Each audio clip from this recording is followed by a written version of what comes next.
Mohammad Tariq Khan, please respond to Rohit Agarwal ji. Rohit भाई अपनी बात को ही मतलब अपनी ही कही हुई बात में फंस जा रहे हैं। अरे भाई आप कह रहे हैं इतने ज्यादा फर्जी वोटर थे, तो आप अपनी बनी हुई चुनी हुई सरकारों पर ही सवाल खड़ा कर रहे हैं। इतने सालों से आप चुन चुन के आ रहे हैं। सवाल इस बात का खड़ा होता है, सबसे बड़ी बात मैं ये कह रहा हूं कि बंगाल में जब स्टेट की बीजेपी वहां की जो एसआईआर की प्रोसेस है जिसमें बीएलओ इन्वॉल्व है उस पर सवाल खड़ा करते हैं, तो चुनाव आयोग दिल्ली में बैठा हुआ बीजेपी के कार्यकर्ता बनकर तुरंत माइक्रो ऑब्जर्वर भेज देता है। और अगर अदर स्टेट्स, अभी इसीलिए कहते हैं कि बीजेपी के कार्यकर्ता बन चुका है चुनाव आयोग, इसीलिए कहा जाता है। और अगर अदर स्टेट में जब इस तरीके की बातें कही जाती है, आप हम कहें तो आप बताते हैं आप घुसपैठियों के समर्थक हैं, आप घुसपैठियों को बढ़ाना चाहते हैं, आप घुसपैठियों को प्रमोट करना चाहते हैं, ये सब देश विरोधी बातें हैं। तो तुरंत उनको देश विरोधी, इसीलिए यही मूलभूत सवाल है चुनाव आयोग के ऊपर लगातार सवाल खड़े होते हैं। एक दूसरी बात, योगी साहब ने अचानक कहा कि 4 करोड़ वोटर रह गए हैं और वो ज्यादातर वोटर बीजेपी के। कैसे पता चला आपको? किसने बताया? चुनाव आयोग ने बताया। अभी तो यूपी में ड्राफ्ट लिस्ट आई नहीं थी, योगी साहब को कैसे पता चला? दूसरी बात, आप बूथ बदलवाएंगे मतलब चुनाव लेकिन आयोग कितने लोगों के फॉर्म जमा हो गए ये तो पता चल ही जाएगा ना, ये तो इलेक्शन कमीशन देता है आंकड़ा। 90% वोटर आपके हैं, उसमें ये भी पता चल गया योगी साहब का मुंह से बोली हुई बात है योगी की, 90% वोटर बीजेपी के हैं उसमें।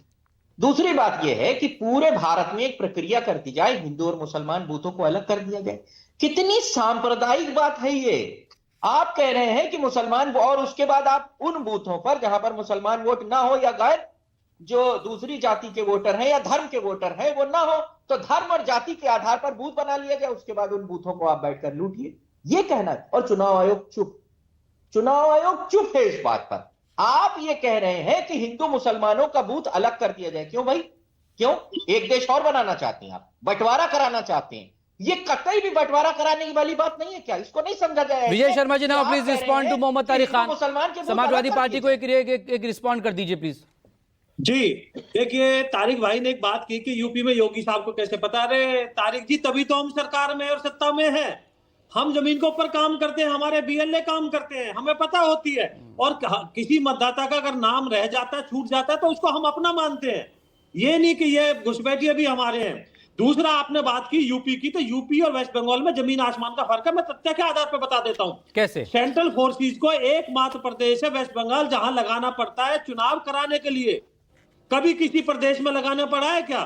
तो आपको भी पता है वहां टीएमसी किसी तरह से गुंडागर्दी करती है, वोटिंग के बाद में लोगों को घर जला देती है। और मुख्यमंत्री ममता बनर्जी कहती है कि चुनाव के बाद ये सेंट्रल फोर्सेस चली जाएंगी। सेंट्रल फोर्सेस तो होती हैं चुनाव में, जब एक खासतौर पर बॉर्डर स्टेट में स्पेशल तौर पर होती है, तो इससे बुरा हाल क्या होगा जी?